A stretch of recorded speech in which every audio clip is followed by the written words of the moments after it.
Hey guys, welcome to a special episode of the Di-scussions podcast live at the TYR Wodapalooza Experience stage. We have Lauren Kalil with us today. Clap it up. Clap it up. Yes. We love Lauren, don't we? Yeah, we do. We love you. Oh, thank you, Lauren. My name's Dee, and by the way, Lauren, I always want to say Kalil for your last name. My grandfather would appreciate that. Yes, you are Lebanese just like me. And I can't wait to have a delicious homemade meal with you. So for those of you who don't know, I invited Lauren over months ago saying, when you're in Miami, come to my place. I'm going to make you a home-cooked meal. I'm still waiting for you to come over. Tomorrow night, because I don't fly back to New York until Tuesday, so I think we're going to have ourselves a time. Amazing. And look, I just wanted to chat with you because a lot of people don't know what it's like working behind the scenes at a huge event like the TYR Wodapalooza. Now, we met last year working behind the scenes In Miami. So how has your week been? It's like drinking water out of a fire hose that nobody can turn off. Okay, elaborate. I feel like I'm somebody who thrives in the chaos. I enjoy the go, go, go, go, go. But at the same time, it's not until after the weekend that I can really take a moment to appreciate some of the moments that happen. But between the schedules of the athletes, making sure that I'm talking and getting interviews that are compelling, watching the events, also, partnerships that you got to go through Vendor Village, make sure that you get those deliverables, get that content done, and also taking a moment for yourself, maybe to have a sip of water, have an apple. Is that the only thing you've been eating?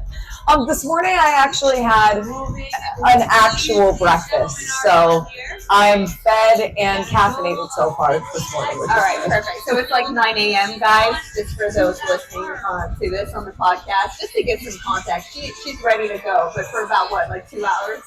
Yeah, actually, as soon as this is over, I'm probably going to get my second coffee already. Oh, no, we're smelling salts for the first time. We are. So we were talking to Wes, all right, and Rafa, my photographer. We were talking about smelling salts, and I said, well, I've never tried that. And Wes was like, let's get this on film. And guess what? Lauren is doing it too. I've never done them, but I've watched people do them. And I'm really weird about, did you ever use Afrin if you have a really bad cold? You put it up your nose, and it helps the congestion. But I'm so weird about that kind of stuff that the thought of, smelling something has always been intimidating, but doing it with you is going to be an adventure that I'm really excited for. Okay, I'm going to take that as a compliment. Let's do this together. So walk me through your typical day. How early do you normally get up at an event such as this one? Okay, so this morning I was up by 6:30 after going to bed at 2 a.m. And the reason why the days get so long at the end of the night is just editing clips, putting the closed captioning, coming up with a caption, going through the next day's schedule, communicating with photographers, videographers, getting their content, just making sure that everything from the previous night or the day that we're working in is uploaded and ready to go. And then making sure that by the time I wake up the next morning, all my cameras are charged, microphones are charged. I have all of the cords that I need. So it's almost like if you were a kid going to school for the first time, packing your bag, laying your outfits out. I do all of that the night before because there have been times that I've forgotten things. So now I know. So then throughout the day, it's figuring out what the heat times are, who are the athletes that I'm going to be covering, any additional content that we're going to get throughout the day. For example, on day one, we had an activation over at Downtown Strength and Conditioning. So we were with some athletes, we were with the owners. There was a Reebok Nano X5 drop, so we were getting content around that. So it's mostly specific competition stuff, but then with partners and sponsors, you'll have stuff outside as well. So how do you even manage making sure that you're drinking enough water, that you are eating enough during an event? I'm asking for a friend. Still learning. I always carry those Chomps beef sticks in my bag. Those are my go-to, and normally I'll have some kind of carb in there, whether it's, to put in your shaker bottle or those little fruit strips I really like. Hydrating is tough because, like, specifically here, the water station is all the way down here. The media tent is all the way on the other side. So I will say I've probably had like 8 ounces of water in the last 4 days, like only 8 ounces, not each day. 8 ounces in total. Total, yes. In total. And normally it's at like the end of the night when I'm like getting dinner and editing videos is where I try to like catch up with hydrating myself. But normally, and don't get me wrong, I love being outside. I love being on the beach. I wish every event could be in the beach. And in the sun. And honestly, today is probably the perfect day. It's a little breezy, but the temperature is super nice. But for events that are inside, there's so many places to fill up your water. So logistically, it's just a little bit easier at some other events where, there's Brita stations everywhere. Oh, completely. And it seems you and I kind of pack the same snacks because I always have a protein stick. Oh, yeah. A meat stick in my bag. And with regards to carbs, I normally just go with the dried mango. Oh, yeah. Dried mango is so good. They have big bags at Costco, too. There you go. My kind of girl. I just load it in the bag and sit it and forget it. And then when I open a pouch and I'm like, oh, I forgot about these. It's like Christmas. Costco's Christmas. Costco's Christmas. Costco's Christmas. And, you mentioned your mics and making sure that they're all charged up. We are wearing 2 mics and we're holding 1. So we have 3 mics on right now. We're trying to launch a new fashion statement. I like it. You like it? It's cute. Jewelry? Yeah. Yeah. All right, microphone jewelry. Let's go with that. With regards to what happens when you're done with an event like the TYR Wodapalooza, do you go home and crash with your 2 dogs, or do you go to another event? How does it work? I will get sleep in about 3 weeks. Tell us more. So that sounds horrible. It comes in waves. So I was actually really lucky. The past 2 months during the holidays, I didn't travel at all. I was home. I was with family. I was with friends. I dialed in my nutrition, dialed in my training. I really had some good time off that I don't know that I realized I needed. Mentally, emotionally, physically, etc. Like a routine too, right? Yeah. So it was nice to get back into a routine because I am on the road so often with my job, being a freelancer. I guess that's what we'll call it. But so right before Wodapalooza, I was actually in Las Vegas for SHOT Show. So it's a gun hunting outdoor expo, and I was working with the tactical games. That's the other sport that I cover. So I was in Vegas Monday to Wednesday. Wednesday evening at 11:30 p.m., I got onto a red eye, arrived to Miami at 7:30 a.m., and then competition started, 8:30? So I truly went from the airport, dropped off my bags at a hotel, did a quick towel shower, changed my clothes, and came here. Wait, what? What? Okay, guys, are you as confused as I am? What is a towel shower?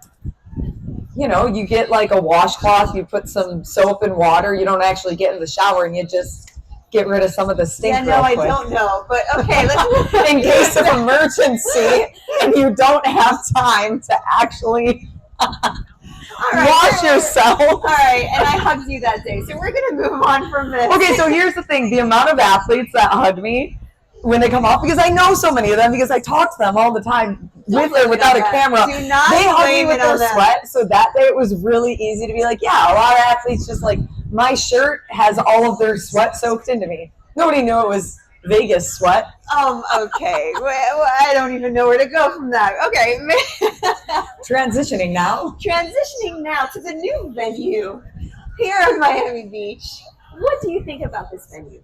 Oh, I love this. I mean, Bayfront was fun, and it's the OG. That's where the event was for 12 years. It's where TYR Wodapalooza was founded. It was where we learned about a lot of new athletes and saw the growth of the sport, the growth of the competition.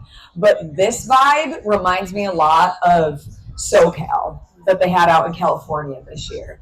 I mean, truly, you could walk around, and I don't know if this is breaking any rules, so I'm sorry if it is, but you could walk around without shoes at the entire venue because there's beach, there's sand everywhere. And like the fact that now I'm looking out and I can see people running on the beach. I see, a big shipping or cargo boat in the middle of the ocean. Like, that's pretty freaking cool. And also, for those of you watching this on YouTube, there's a bar too. There is a bar. It doesn't look like it's open yet. It doesn't look like it's open, but that's our view. The bar, the stage, and we see this beautiful ocean, right? We're lucky. We are really lucky because not a lot of people get to say, I'm going to work for the weekend at a beach, on a beach, outside, with an incredible community, awesome people coming up, interacting. And it just, as much as we talk about how long the days are, and at the end of them, your social battery is truly non-existent, in the moment, I just feel so grateful to work in a cool space like this with awesome people in a community. I agree. I feel the same, and I love this venue, and it has nothing to do with the fact that I live 10 minutes away. That part's probably really nice too. And your dog was here the other day. My dog was here. She's That's coming awesome. Today. Oh, amazing. Oh yeah. Yesterday she was upset because I didn't bring her. So today's the day. Did she make a lot of friends? She sure did. And she tried to eat a couple cookies too from Fat Ash Bates. Those cookies, I had one last night actually. Only one? Oh, don't disappoint me now. Come on now, Lauren. The day is young. The day is young, Dee. I'm about to grab you some cookies after this because I hit that place up every day. I'm not kidding. What's your favorite kind? Oh, the key lime pie one. Wait, I didn't see that one. Oh, yeah. Because so I love key lime pie. Ditto. But there's so many different ways that you can make it. Some are sweeter, some are more tart, some are right in the middle. But the only place that I want to get key lime pie is when I come to Florida. Up north, upstate New York, or even like Northeast, they don't know what they're doing. Oh, so key lime pie is not the way there. I'm going to give you a little local tip. Yeah. The best key lime pie here in Miami is at Publix. What? The grocery store? Correct. I'm not even kidding. A friend of mine who's been a local here for years told me, you're not going to believe this. Because apparently people from Miami like to go to Publix to get their key lime pie and a sub sandwich. Okay. Go to the beach. I can understand the and I sub. guess Publix upped their game. So, Yep, you have to go to Publix, girl. I guess I'm going to make a pit stop tomorrow There you go. on my way to the beach. Get a sub too. I don't mind that. And we're here. It's good vibes, right? We're in the sun. It's Miami. They obviously did a great job with the venue. Mm-hmm. What sentiment do you have with regards to the sport of CrossFit when we're able to kind of go from what we all went through as a community during the CrossFit Games to now being in a place where we're celebrating the community and the sport of CrossFit? How do you feel this? I'm trying to word it right because obviously there's a lot of sentiments around it. But how do you feel that this event kind of helps us maybe move forward from all of that and maybe heal? I mean, I'll even go back to the event Loud and Live held in California, SoCal. That was the first event that those athletes went to after the games. And before we all got there, I think everybody kind of had the same feeling of, we don't know how this is going to go. We don't know what the vibe is going to be like, the energy. There were so many unknowns for people emotionally. And the format of that one with the teams, I think, was so perfect for the timing of what those athletes had just gone through and the community, that it allowed them to get to know each other on a more intimate level and as friends and in texting groups and staying at Airbnbs together. And I think that was kind of the kicking off point to almost open a door for a new type of relationships that athletes can have together. And now fast forward here, I mean, Wodapalooza has always, in my eyes, been the unofficial kickoff to the season. Obviously, it's not part of the game season, but the unofficial kickoff everybody's getting ready. It's 2025. Like, let's party. That's fitness. And ending the weekend with the team competition, you see some of those fun interactions with athletes happen again. And when individual competition and even going back to the games, it's stakes are so high, it's so intense, there's so much emotion that here, being at a beach, being on teams with athletes that you might have never interacted with otherwise. I mean, even talking to some of the athletes and figuring out how they ended up on teams together is so interesting. You have people who are obviously friends, like the boys. They've been friends for years. They're kind of the OGs of CrossFit. Travis Mayer, Noah Olson, Chandler Smith, for anybody who doesn't know. But then you have a team like the Yeti Outcasts, Danielle Brandon, Shelby Neal, Emma Lawson. And I was talking to them yesterday, and they're like, yeah, people might think, oh, what kind of a random team. And they're like, yeah, it kind of was at first, but we all wanted to compete. We actually all have a lot of similarities in our strengths, and we're having so much fun together and doing really well. So I think were they surprised? Kind of. It was like they weren't surprised knowing that they're all really good individual athletes, but that doesn't always mean that you're going to be successful as a team. And even though your skills might all be good, it takes a lack of communication to have the best CrossFit athletes team just crumble. So to see them be really great competitors, but also mesh together when the three of them had very different personalities, I think is something that's really cool. And then you have the community out here getting behind those teams. I mean, even when the athletes come off, they're able to take pictures, sign autographs, talk with the public. A lot of them have activations at booths that they're sponsored by. I think that is really, the string that ties the whole community and everybody together is that human interaction that they can have at events like this. I agree, and it boils down, trickles down to us as well, and what we feel in a gym, and that's probably why we keep going back to doing the sport of CrossFit, right? It's that community, and I've been looking at the different programming. I'll be honest, I'm very picky with my own programming, right? I question everything. My coach will send it to me. I'll be like, why this, why that, why together? And I like to look at programs. That's great that you're inquisitive like that. Thank you for saying that, because I'm asking you questions, but I wonder if my coach... No, but I think it's interesting, because I'm curious if you felt this way too, is when I used to do that with my coach, I would get this sense of guilt, like, I don't want my coach to think I don't trust him, but I'm genuinely curious, why would you pair this together? Why in this time domain? Why are we having complementary work and non-complementary? So I think a coach would actually appreciate you asking those questions to learn more about yourself as an athlete. Well, thank you for saying that. To be honest, in the beginning, when I first changed coaches, it was because I didn't trust him that I was asking him the question. Because sometimes we do that too. To be honest, it was to test him, and because he came up with really good answers, I was like, okay, I'll keep you. And it's been 3 years. And he lives in Australia. His name is Luke Starr, double R at the end. He has Star Strength. They do a lot of the Torian Pro athletes. Oh, yeah. Great competition. Oh, amazing. And let me tell you, people down under are beasts. Complete beasts. And so I'm a big fan. They have to be. Everything in Australia wants to kill you. Exactly, right? That's why they're such good swimmers and runners. It's true, yes. They run away from the spiders and the kangaroos that are going to punch them in the face or kick them in the face, and they're going to swim from all the great white sharks. It's so true. And even as I left Asia and moved to Miami a year and a half ago, I stayed with him. Like the hours are crazy, right? We have like 13 hours difference right now, but he's so good. And it's because of that initial questioning, I gained his trust, and vice versa.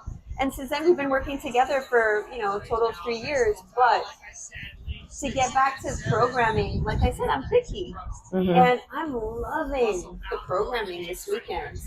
For individuals, I loved Cuban press with those blocks. That they was had really to carry, cool to watch. that they then had to bench press off of. I mean, you guys have carried those blocks, right? They're heavy, they're weird, they're just, and You definitely want to to have a shirt covering your shoulders. smart. For aesthetics or also for like No, strategy wise? Well, because you think of also like if you're using a like Olympic barbell that has that really tight knurling, I'm like, you always want to wear like a shirt that's really high because it'll cut you up. Same thing with those blocks because like those little rubber pieces, I'm just thinking about what's more comfortable. Oh no, it's I want a pump cover for that. And then rip it off at the end because you're looking super flexy. Everyone got a pump. Oh yeah. Great content from photographers Right? and videographers from that one. So what did you think of the programming as a whole so far? There are several workouts that I'm like, hey, if anybody needs an extra teammate or like tag me in. The overhead squat team won yesterday. Oh, Right? Oh, I wanted to be part of that. So and like the clean complex. I mean, I love a heavy barbell. I love a heavy barbell. When we Don't make filmed- me do the sand run though. Oh no. Okay, so I don't want that. I wonder for the same sort of athlete. So when we filmed the announcement of the workout, so I didn't know I was announcing the barbell complex one. Great job, by the way. Thank you. That was awesome. When I saw your face, I was like, yes, I know her. I'm like, hi. Hi. And it turned out to be the barbell complex. I'm like, oh, sign me up. Put me Yeah. in, coach. I'm fired up. I want to do this now. Right? So if you and Should I... we do a team next year? Okay, so this is where I'm going. I'm glad you Is picked up that on what it. we're doing right now? I don't know if I was like dropping like a nice little hint, but Oh, I'm in. I'm Okay. in. We're going to be mic'd up and everything, and Oh, it's yeah. going to be great. so that we can they can pick up on our swearing as we do the worm. Is that what's going to happen? Yes, but at the end of this, we're going to decide if we're going to do smelling salts beforehand or not. So I'm glad we're testing them today All right, so and not next year at Wodapalooza. Oh, completely. And the important question is, well, actually, I have two questions. One, who's our third teammate? And two, what's her name? And with regards to our teammate choice, you and I are quite on the opposite spectrum in terms of height. I hope there's no partner deadlift. Yeah, I don't even know how that would work. That would not be great for us. So how do we need someone in between you and I. Who would you pick?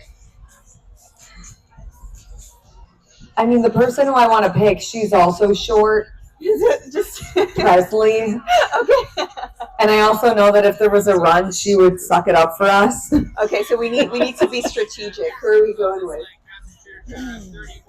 It's tough. Are we thinking about like recruiting a games athlete or an elite I'm athlete? just going, yes, because so they can do everything I suck at, yes. Honestly, I think Alex Kazan is a good pick for just about anything. Ooh, okay, Yeah. tell me more. I mean, you know that she is super strong. I mean, her bench press, I think she arguably probably has the strongest, if not one of the strongest ones in the sport of the elite women. I know that she can do the endurance work. She's good at gymnastics. I mean, she's one of those people that you can put in so many different buckets or categories that is going to succeed in them, that wherever we're struggling, she's going to be able to own it.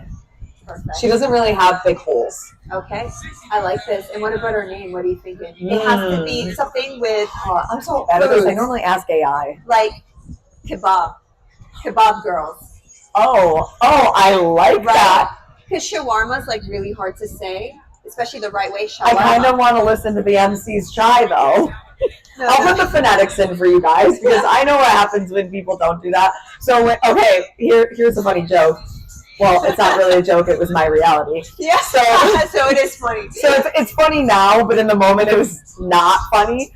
So for the Masters CrossFit Games, I called play-by-play for the broadcast, and Tommy Marquez was the color analyst.